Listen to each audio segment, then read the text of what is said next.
ಸೂ from So ಚಿತ್ರ ಮರಾಠಿಗೆ remake ಆಗಿರುವಂಥದ್ದು. ಚಿತ್ರದ ಹೆಸರು ಏನು ಗೊತ್ತಾ? ತುಂಬ ಮಜಾ ಆಗಿದೆ ಅದು.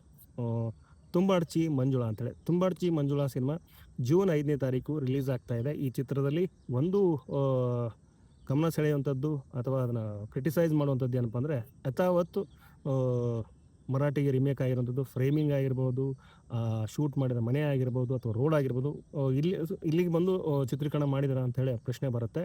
ಸೊ ಕನ್ನಡದ ಅತ್ಯಂತ ಹಿಟ್ ಸಿನಿಮಾ, ಸಾಕಷ್ಟು ಕಲೆಕ್ಷನ್ ಮಾಡಿರುವಂಥದ್ದು, 125 ಕೋಟಿ ಕಲೆಕ್ಷನ್ ಮಾಡಿದಂಥ ಸೂ ಫ್ರಮ್ ಸೋ ಚಿತ್ರ ಕೇವಲ 6 ಕೋಟಿಯಲ್ಲಿ ರೆಡಿಯಾದಂಥ ಸಿನಿಮಾ.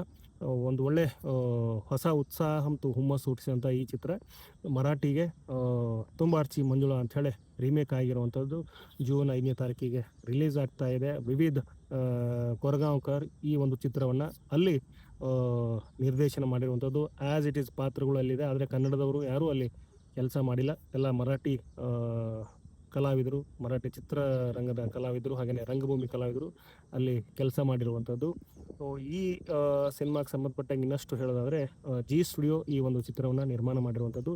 ರಿಮೇಕ್ ರೈಟ್ಸ್ ಕೂಡ ಇದೇ ಒಂದು ಜಿ ಸ್ಟುಡಿಯೋ ತೆಗೆದುಕೊಂಡಿರುವಂಥದ್ದು. 25 ಲಕ್ಷಕ್ಕೆ ಈ ಒಂದು ರಿಮೇಕ್ ರೈಟ್ಸ್ ಖರೀದಿ ಆಗಿರುವಂಥ ಮಾಹಿತಿ ಸಿಗುತ್ತೆ ನಮಗೆ. ಸೊ ಬಲ್ಲ ಮೂಲಗಳಿಂದ ಅನ್ನೋಕ್ಕಿಂತ ಸಿನಿಮಾ ತಂಡ ಏನಿದೆ ಸೂ ಫ್ರಮ್ ಸೋ, ಆ ಒಂದು ತಂಡದ ಸದಸ್ಯರೇ ಹೇಳ್ಕೊಂಡಿರುವಂಥದ್ದು. ಸೊ ಇದು ಕನ್ನಡಕ್ಕೆ ಮತ್ತೊಂದು ಖುಷಿ ಕೊಡುವಂಥ ವಿಚಾರ. ಯಾಕಂದರೆ ಕನ್ನಡದ ಸಿನಿಮಾಗಳು ಬೇರೆ ಭಾಷೆಯ ರೀಮೇಕ್ ಆಗ್ತಿತ್ತು, ಬೇರೆ ಭಾಷೆ ಕಥೆ ತಂದು ಇಲ್ಲಿ ಆ್ಯಸ್ ಇಟ್ ಈಸ್ ಯಥಾವತ್ತು ರೀಮೇಕ್ ಮಾಡ್ತಿದ್ರು. ಇದು ಕನ್ನಡದಿಂದ ಬೇರೆ ಭಾಷೆಗೆ ಹೋಗಿರೋದ್ರಿಂದ ಸೊ ಒಂದು ರೀತಿ ಖುಷಿ ಕೊಡುವಂಥ ವಿಚಾರ. ಇನ್ನುಳಿದಂತೆ ಈ ಸಿನಿಮಾಗೆ ಸಂಬಂಧಪಟ್ಟಂಗೆ ಇಷ್ಟು.